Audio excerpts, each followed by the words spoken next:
अस्सलाम वालेकुम viewers, welcome back to my YouTube channel. अगर आपके भी जिस्म में दर्द और पट्टों में खिंचाव रहता है तो आज की वीडियो आपके लिए बहुत इंपॉर्टेंट होने वाली है।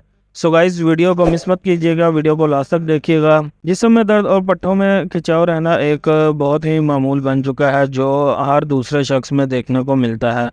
आजकल बहुत थोड़ा सा काम करने पर ही नौजवान जो है वो ये शिकायत करने लगते हैं कि उनके जिस्म में दर्द और पट्टों में खिंचाव रहता है। तो आज के इस वीडियो में हम जिस मेडिसिन का रिव्यू करने जा रहे हैं वो बेसिकली इन्हीं प्रॉब्लम का सोल्यूशन है। सो बात करते हैं आज की वीडियो के टॉपिक के बारे में। तो आज की हमारी वीडियो का टॉपिक है NIMS tablet. Basically NIMS tablet जो है वो कॉक्स इनहिबिटर के तौर पे काम करती है और जिस्म में बनने वाली सोजिश को कम करती है, यानी ये एक एंटी सोजिश मेडिसिन है जिसे एनसेड भी कहा जाता है। अगर हम इसके यूजेस की बात करें तो ये जिस्म में पैदा होने वाली सोजिश को कम करती है और साथ ही उन एंजाइम्स को बनने से भी रोकती है जिनकी वजह से सोजिश पैदा होती है। इसके अलावा ये दर्द को रोकने में भी एक अहम किरदार अदा करती है और साथ ही उन न्यूरो मैसेंजर्स को भी रोकती है जो दर्द पैदा करने की वजह बनते हैं। इस मेडिसिन में एनाल्जेसिक, एंटी सोजिश और एंटीपायरेटिक की खसूसियात होती है जो किसी भी तरह की दर्द को खत्म करने में एक मौसर किरदार अदा करते हैं। इसके अलावा यह जिस्म की सोजिश और स्वेलिंग को कम करने में मददगार साबित होती है और साथ ही बुखार को कम करने में भी अपना अहम किरदार अदा करती है। इसके अलावा आप नॉर्मली निम्स टैबलेट को मुख्तलिफ सूरतों में इस्तेमाल कर सकते हैं, जैसे कि सर के दर्द के लिए, कमर के दर्द के लिए और ऑपरेशन के बाद होने वाली दर्द के लिए, माहवारी के दौरान होने वाली दर्द के लिए। इसके अलावा किसी भी किस्म की शदीद दर्द की सूरत में आप निम्स टैबलेट को इस्तेमाल कर सकते हैं। निम्स टैबलेट को आप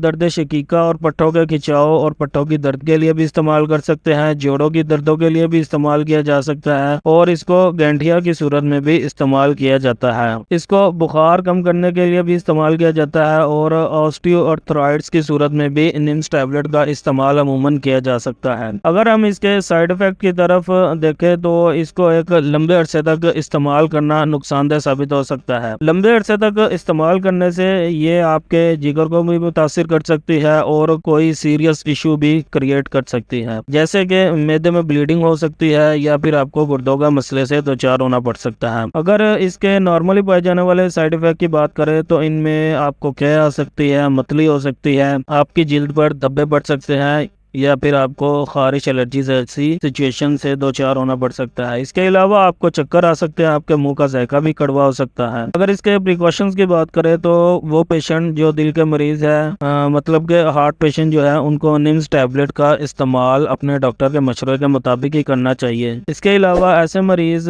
जिनको जिगर का मसला है वो भी निम्स टैबलेट का इस्तेमाल हरगिज ना करें और ऐसे मरीज जिन्हें मैदे का अल्सर है वो भी निम्स टैबलेट को इस्तेमाल ना करें। गुर्दों के मर्ज में मुब्तला मरीज भी इस दवा को हरगिज इस्तेमाल न करें। इसके अलावा ड्यूरिंग प्रेगनेंसी और लैक्टेशन के दौरान भी निम्स का इस्तेमाल अपने डॉक्टर के मशवरे के मुताबिक ही करना चाहिए। तो गाइस, ये थी आज की वीडियो अगर अच्छी लगी हो तो हमारे चैनल को सब्सक्राइब करें, वीडियो को लाइक एंड शेयर करें और अपने दोस्तों के साथ भी शेयर करें। चैनल को सब्सक्राइब करना मत भूलिए और बेल आइकन का बटन दबाना भी मत भूलिए ताकि हमारी हर आने वाली वीडियो का नोटिफिकेशन आपको घर पर पहुंच सके। अपना बहुत सा ख्याल रखें, मिलते हैं अगली वीडियो में। अल्लाह हाफिज।